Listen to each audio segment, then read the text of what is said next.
السلام علیکم ورحمۃ اللہ وبرکاتہ۔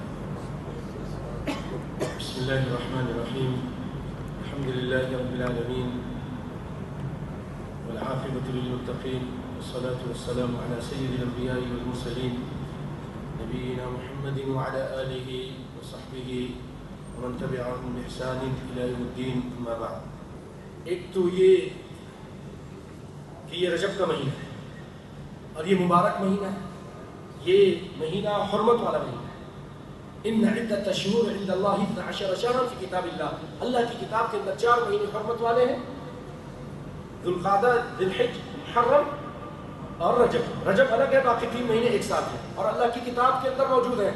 عبدالرحمن بھائی، اللہ کی کتاب میں کدھر ہے لکھے ہوئے؟ قرآن پاک آپ کے سامنے رکھا ہے، ذرا دکھائے تو صحیح ہے، کوئی مائی کا لال دکھائے تو صحیح قرآن پاک میں۔ حافظ قرآن بیٹھے ہیں عاصم صاحب، تو اللہ کہہ رہا ہے کہ اللہ کی کتاب میں 12 مہینے ہیں اور پھر 4 مہینے حرمت والے ہیں۔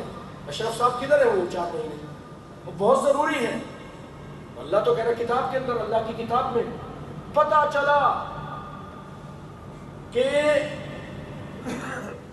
اللہ کی کتاب قرآن کو بھی کہتے ہیں، نبی کے فرمان کو بھی کہتے ہیں۔ قرآن میں کہیں نہیں لکھا ہوا، کہاں لکھا ہے؟ حدیث پاک میں لکھا ہے 12 مہینے اور 4 مہینے، پوری تفصیل لکھی ہے۔ تو نبی کی حدیث کو اللہ تعالیٰ کتاب کہہ رہا ہے، کتاب کہہ رہا ہے، کتاب اللہ۔ تو یہ 4 مہینے بھائیو، اس میں ایک رجب ہے۔ اس رجب میں ہمارے یہاں بڑی بدعتیں ہوتی ہیں، کئی بڑے بڑے بدعت ہوتے ہیں۔ ایک تو اس میں صلاۃ الرغائب پڑھتے ہیں، جب شروع ہو تو اس کے پہلے جمعے کی رات، غالباً کل رات جو گزری ہے اس میں انہوں نے پڑھی ہوگی صلاۃ الرغائب۔ اس کے بارے میں امام نووی رحمۃ اللہ علیہ فرماتے ہیں کہ بدعت ہے، بہت شدید بدعت ہے، اس کا انکار کرنا چاہیے، اس کو چھوڑنا چاہیے۔ اور آپ بہت زیادہ لوگوں کو دیکھیں کہ وہ کر رہے ہیں، ہمارے ملک میں بہت زیادہ کرتے ہوں گے، انڈیا میں، پاکستان میں، بنگلہ دیش وغیرہ میں، اور میں سمجھتا ہوں کہ تو مصر میں، عراق میں، سارے یہ لوگ ہیں، اللہ رحم فرمائے۔ تو ان کو کثرت کو دیکھ کر آپ متاثر نہ ہو، آپ قرآن حدیث کو دیکھیں بس۔ اسی طرح امام حافظ رجب بھی کہتے ہیں کہ کوئی چیز اس بارے میں صحیح نہیں ہے، کوئی احادیث، جو احادیث اس بارے میں نقل کی جاتی ہیں صلاۃ الرغائب کے بارے میں، وہ سب جھوٹی اور باطل ہیں، کوئی صحیح حدیث نہیں ہے۔ لطائف المعارف صفحہ نمبر 194۔ ایک تو یہ بات ہے۔ دوسرا اس کے اندر بھائیوں بدعت یہ ہوتا ہے کہ اس میں روزے رکھتے ہیں لوگ۔ نبی صلی اللہ علیہ وسلم دیکھیں شعبان کو روزہ رکھا ہے پورا، بہت زیادہ روزہ، بعض روایتوں میں کہ پورا مہینہ شعبان کا روزہ رکھا اور رمضان کے ساتھ ملا دیا، رمضان کا رکھا، لیکن رجب کی حدیث نہیں آئی کہ رجب کے خاص روزے رکھے۔ رجب کی کوئی روزہ آپ سے ثابت نہیں ہے میرے پیارے بھائی۔ ہاں اگر کوئی شخص اپنا عادت کے حساب سے رکھتا ہے، پیر جمعرات کا رکھتا ہے تو وہ رکھ سکتا ہے، پورے سال رکھ رہا ہے۔ اگر ایام البیس کا رکھتا ہے 13، 14، 15 کی تاریخ کے چاند کی تاریخ وہ رکھ سکتا ہے۔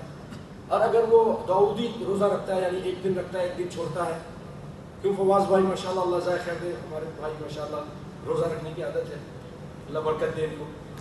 تو جس کو ایک دن چھوڑ کے وہ رکھ سکتا ہے، باقی جو اس کی عادت نہیں ہو اس مہینے میں خاص روزہ رکھے گا، یہ بدعت ہے، یہ بدعت ہے، اس سے بچے بھائیوں۔ کوئی خاص روزہ نبی صلی اللہ علیہ وسلم سے ثابت نہیں ہے، بلکہ ابن عمر، سیدنا عمر رضی اللہ تعالیٰ عنہ کے بارے میں آیا ہے کہ وہ رجب کے روزے اس زمانے میں تھے، اللہ اکبر، سیدنا عمر کے زمانے میں، جو آپ دیکھتے تھے کہ کچھ لوگ رجب کے روزے رکھے تو ان کے سامنے کھانا رکھ کر ان کو کہتے تھے کہ کھاؤ۔ یہ تو وہ مہینہ ہے جس کی عظمت اس لحاظ سے ان بدعات کے ذریعے جاہل لوگ کرتے تھے زمانے جاہلیت میں، تم تو مسلمان ہو، تم ایسی الٹی سیدھی حرکتیں مت کرو، ان کو زبردستی کھانا کھلاتے تھے، کھاؤ، رجب کے روزے مت رکھو۔ 2 باتیں ہوئی۔ تیسری، اس میں خاص طور پہ جو عرب لوگ ہیں اور عرب کے مدینے وغیرہ کے پاس رہتے ہیں اور سعودیہ میں رہتے ہیں، جو اس طرح کی بدعت کرنے والے لوگ، وہ اس میں مدینہ شریف کی زیارت کے لیے جاتے ہیں اس مہینے میں خاص طور پہ، اور اس کو زیارت رجبیہ کہتے ہیں۔ اور کہتے ہیں کہ سنت ہے لیکن اس کی کوئی اثر نہیں ہے، کوئی اثر نہیں ہے اس کی کہ رجب میں خاص طور پہ مسجد نبوی کی زیارت کی جائے، اس نیت سے نہیں کرنی چاہیے۔ اور بھائیو اسی میں 27ویں شب کو معراج نبی صلی اللہ علیہ وسلم مناتے ہیں۔ میں اس کے بارے میں آپ کو یہ بتاتا چلوں، 27 رجب کی تاریخ تو بہت دور کی بات ہے، اس کے مہینے کے تعین میں بھی علماء میں بڑا اختلاف پایا جاتا ہے، کوئی شوال کہتے ہیں، کوئی اور مہینہ کہتے ہیں۔ جب مہینے کا تعین نہیں ہے تو تاریخ کا کہاں سے آپ تعین کریں گے؟ کوئی تعین نہیں ہے صحیح روایت کے ذریعے کس تاریخ کو ہوئی اور کس مہینے کو ہوئی۔ دوسری بات یہ ہے کہ آپ صلی اللہ علیہ وسلم اور اللہ کو بھی معلوم تھا کہ کون سی تاریخ کی ہوئی۔ آپ صلی اللہ علیہ وسلم اگر یہ دن منانا تو اللہ کہہ دیتے کہ آپ منائیں، فلاں تاریخ ہے، لیکن آپ کی پوری سیرت پاک کا مطالعہ کیجیے، پوری حدیث پاک کا مطالعہ کیجیے، اور آپ خلفاء راشدین کی سیرت کا مطالعہ کیجیے، چاروں اماموں کی سیرت اور ان کے حالات زندگی اور ان کی کتابوں کا مطالعہ کیجیے، ان کی فقہ کی کتابوں کا۔ اللہ کے فضل و کرم سے کہیں یہ بدعت نہیں ملے گی کہ انہوں نے رجب میں معراج منایا اور معراج کی رات منائی، نہیں ملے گی۔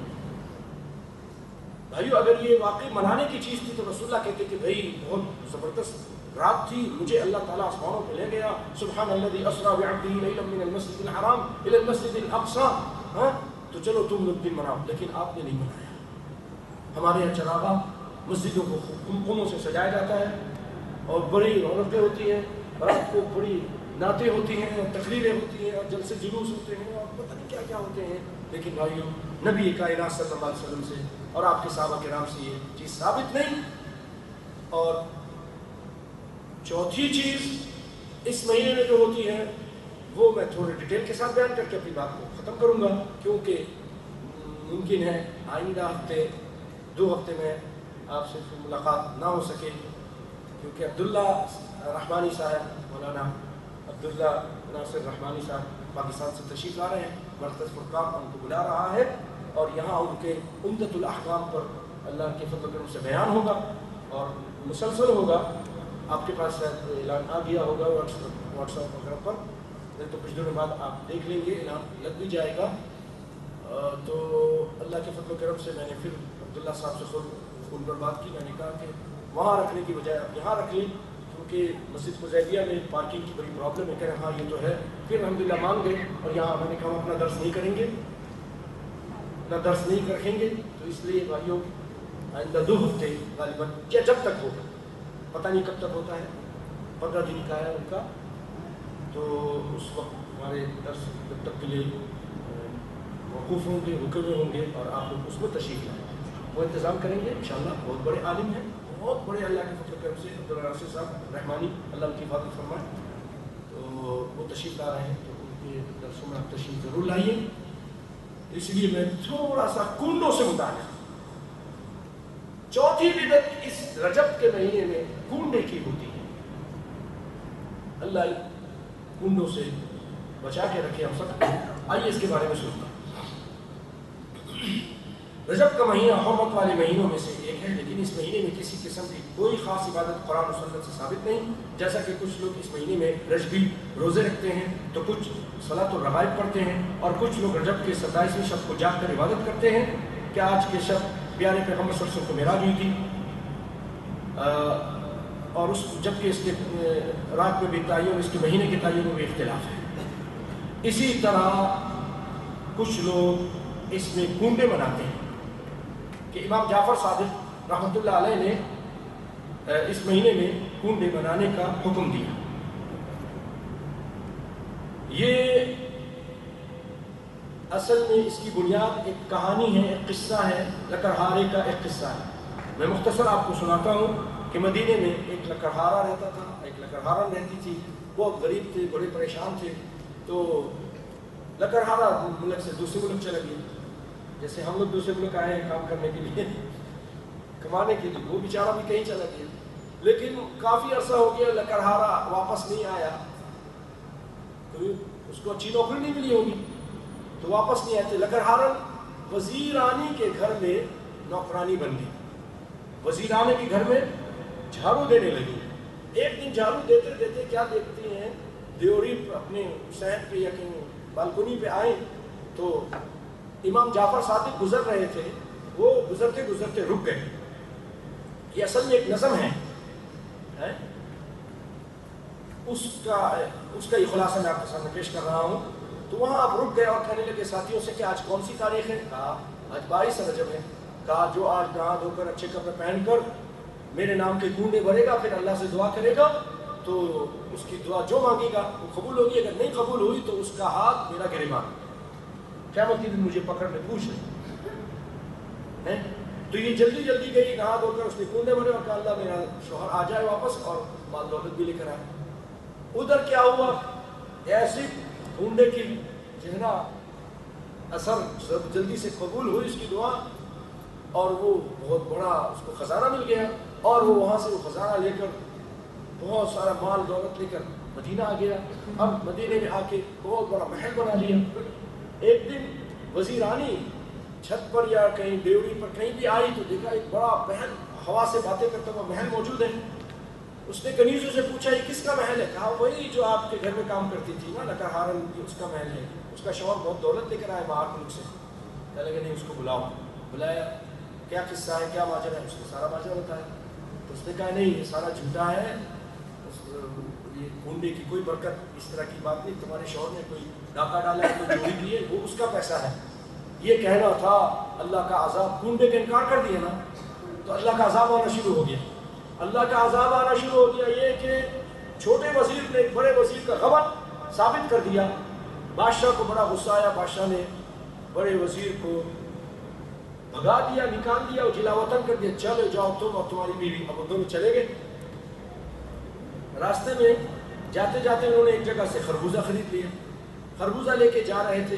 اب ادھر رات ہو گئی تو شہزادہ صاحب نہیں آئے. بادشاہ بڑا پریشان. وزیر نے کہا ہو نہ ہو یہ بڑے وزیر کی کارستانی ہے, لگتی ہے جس طرف یہ شہزادے صاحب گئے تھے نا اسی طرف یہ وزیر بھی جاتا ہوا دیکھا گیا ہے. تو آپ ایسا کیجیے اس وزیر کو اریسٹ کروائیے, پکڑ کے بلائیے اس کو واپس. واپس بلایا گیا. شام ہو چکی تھی. واپس لایا گیا تو دونوں آگے میاں بیوی. پوٹلی کھولو کیا ہے. پوٹلی کے اندر بادشاہ بڑا غصے میں تھا. پوٹلی کھولی تو اس نے کہا اس کے اندر خربوزہ ہے, لیکن جب کھولا گیا تو اس کے اندر شہزادے کا سر رکھا تھا. اللہ اکبر اللہ اکبر, یہ کیا ماجرا ہو گیا. بادشاہ بڑے پریشان. کہا ان کو دونوں کو جیل میں بند کر دو, صبح ان کو پھانسی دیں گے, یہ تو قاتل ہے. اب بادشاہ کہنے وہ وزیر کہنے لگا, بڑا وزیر سابق وزیر تھا, تو کہنے لگا کہ بیوی کوئی غلطی ہوئی ہے, مجھ سے کیا غلطی ہوئی ہے, کوئی میں نے تو ایسی غلطی نہیں کی. عذاب کہاں سے آ گیا اتنا بڑا, وزارت چلی گئی, اب قتل ہونے کے لیے صبح پھانسی ہو جائے گی. تم بتاؤ تم نے کوئی غلطی کی؟ کہا ہاں میں نے کنڈے کا انکار کیا تھا. کہاں ارے اللہ کی نیک بندی, یہی تو بہت بڑی غلطی تھی جو ہو گئی. تم نے کنڈے کا انکار کر دیا, وہاں پر بن گئی ہو. ابھی اللہ سے معافی مانگو. اب ساری رات توبہ اللہ کرتے رہے, معافی مانگتے رہے کہ اللہ آئندہ ایسا نہیں کریں گے, وہاں بھی نہیں بنیں گے اور اس طرح کی کوئی الٹی سیدھی حرکت نہیں کریں گے. اب صبح ہوئی تو کیا دیکھا, بادشاہ کا شہزادہ واپس آ گیا. صحیح سالم. بادشاہ بڑا حیران ہوا. بادشاہ نے بولا وہ وزیر کو لاؤ. وزیر کو لایا گیا. وزیر پوٹلی کھولو. پوٹلی کھولی, اس کے اندر خربوزہ رکھا. اللہ, تو اور حیران ہوا. کہا یہ ماجرا کیا ہے؟ کہا حضرت ماجرا کوئی خاص نہیں ہے, بس یہ کہ میری بیوی سے غلطی ہو گئی. اس نے سمجھ نہیں, اس نے امام جعفر صادق کے کنڈے کے انکار کیا تھا تو اس وجہ سے یہ سارا عذاب آیا ہے. ہم نے رات کو اللہ سے معافی مانگ لی تو اللہ تعالیٰ نے سارا کچھ ٹھیک کر دیا ہے, ہم کنڈے کے ماننے والے بن گئے. بادشاہ بڑا خوش ہوا اور اس نے اعلان کر دیا کہ آئندہ ہم سب کنڈے منائے کریں گے. سب کنڈے پورے سال دھوم دھام سے منایا کرتے ہیں. یہ قصہ ہے. اب اس پر تھوڑا سا نظر ڈالتے ہیں اور اس کے بعد اپنی بات کو ختم کرتے ہیں. تنقیدی نظر, تنقید برداشت بھی کرتے ہیں. اتنی زبردست جھوٹا قصہ بیان کیا تو تنقید بھی سنو. سب سے پہلی بات تو یہ ہے کہ قرآن کی خلافی. کیوں؟ قرآن پاک میں اللہ تعالیٰ فرماتے ہیں انما حرم علیکم المیتۃ والدم ولحم الخنزیر وما اہل به لغیر اللہ. جس چیز پر اللہ کے علاوہ کسی اور کا نام آ جائے وہ حرام ہے. ابراہیم جعفر صادق رحمۃ اللہ علیہ تو بہت بڑے عالم تھے، وہ کیسے ایسے کہہ سکیں گے کہ میرے نام پر منہ نہ کرو، میرے نام پہ حلوہ پوری کھاؤ پیو اور کھلاؤ؟ جس چیز پر، جس بکرے پر، جس گوشت پر، جس حلوے پر، جس دودھ پر اللہ کے علاوہ کسی اور چیز کا نام آ جائے وہ حرام ہے۔ اب ہمارے یہاں داتا کے درگاہ میں جانتے کیا لکھا ہے؟ تفسیر احسن البیان نے لکھا ہے کہ وہاں لکھا ہے کہ نظر کے بکرے ادھر جمع کرائیں، وہ ایک جگہ بنایا تھا وہاں پر۔ اب وہ نظر کے بکرے ہوتے ہیں داتا کے نام پر، چاہے وہ بسم اللہ پڑھ کے ذبح کریں، لیکن کیونکہ دادا کی خوشی کے لیے ذبح کیا جائے یہ حرام۔ تو امام جعفر صادق اس کی کبھی اجازت نہیں دے سکتے، قرآن کے خلاف وہ کبھی بات نہیں کر سکتے۔ وہ تو قرآن پر مر مٹنے والے لوگ تھے، قرآن و سنت پر عمل کرنے والے لوگ تھے، بہت بڑے امام تھے۔ ایک بات تو یہ، دوسری بات یہ ہے کہ یہ ایک افسانہ ہے، 22 رجب کو گھومنے کا حکم دیا گیا، جبکہ تاریخ ہمیں بتاتی ہے، کیونکہ یہ جو بدعت کرنے والے لوگ ہیں، اس طرح کے دین منانے والے لوگ، کسی کے پیدائش پر دن مناتے ہیں یا وفات پر مناتے ہیں، ہے نا؟ مشتاق ہوئے ہے نا؟ صحیح ہے، تو اسی پر یا تو پیدائش پر یا وفات پر۔ امام جعفر صادق کی نہ 22 تاریخ پیدائش ہے نہ وفات۔ سنیے، امام جعفر کی ولادت 8 رمضان 80 ہجری کو یا پھر 17 ربیع الاول 83 کو ہوئی۔ تاریخ پیدائش میں اکثر اختلاف ہو جاتا ہے، پہلے زمانے میں ہوتا تھا، اب ہو جاتا ہے تو اس زمانے میں۔ اب تو جو جب سے یہ میڈیکل بننا فوراً کا بناؤ ہے، پیدائش کا سرٹیفکیٹ، تو پھر بڑا مشکل ہو گیا، ورنہ ہر کوئی گڑبڑ کر دیتا تھا، 1-2 سال کے بعد کہتا تھا ابھی پیدا ہوا، اور پھر وہ جھوٹی شہادت بنا دیتے تھے، اکثر ایسا ہوا۔ تو اس زمانے میں تو اور زیادہ ہو سکتا تھا، تو اسی لیے اختلاف ہے۔ لیکن ان کی وفات اب بتائیے یہاں پر 8 رمضان ہے یا 17 ربیع الاول ہے، 80 ہے اور 83 ہے، ہاں، لیکن آپ کی تاریخ وفات، جب کوئی عظیم شخص بن جائے تو اس کی وفات کی تاریخ اکثر یاد رکھی جاتی ہے، تو ان کے اس میں آپ کا اتفاق ہے کہ 15 شوال 148 کو آپ کی وفات ہے ہجری۔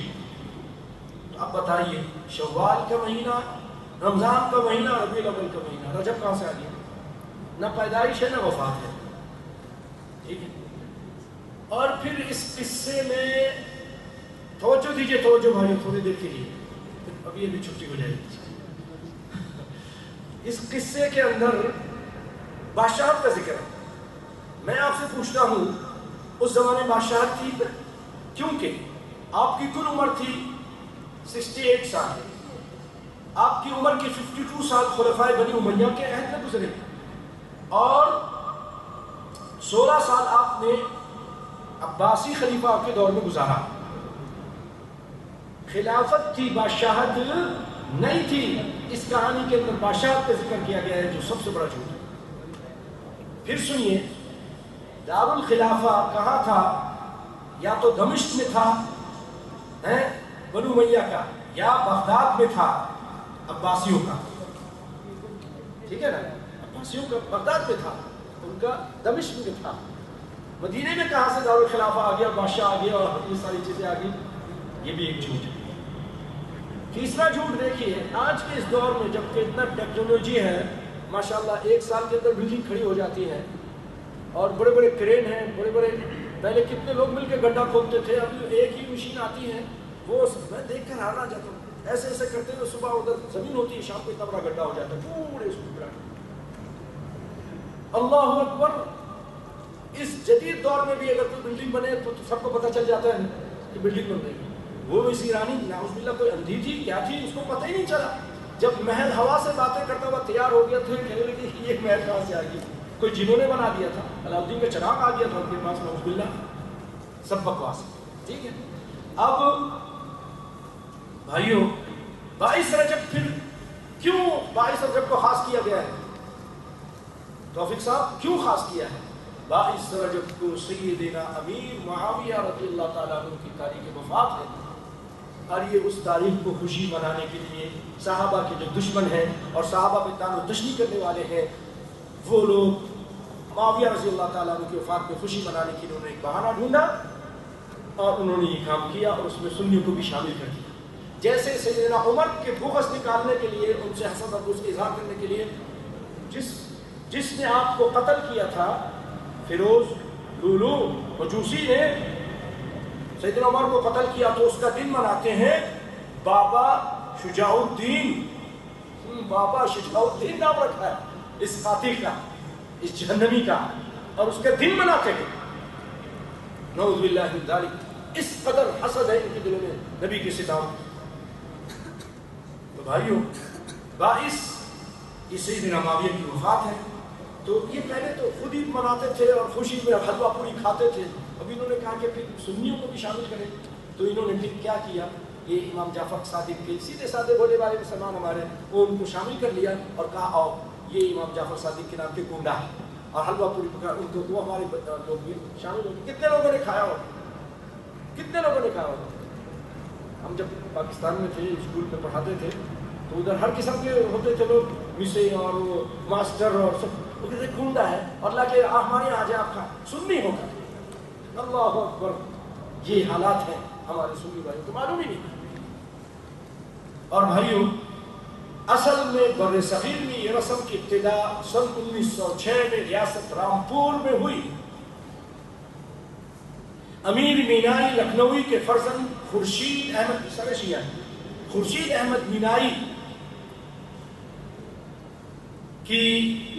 خورشید احمد مینائی نے رامپور سے منشی جمیل احمد جمیل کی منظوم کہانی، نظم والی کہانی داستان عجیب چھپوا کر رامپور میں عام طور پر تمام مسلمانوں میں تقسیم کر دیا، جیسا کہ مصطفیٰ علی خان نے اپنے کتابچہ جوہر المناقب میں، اور مولانا حکیم عبدالغفیر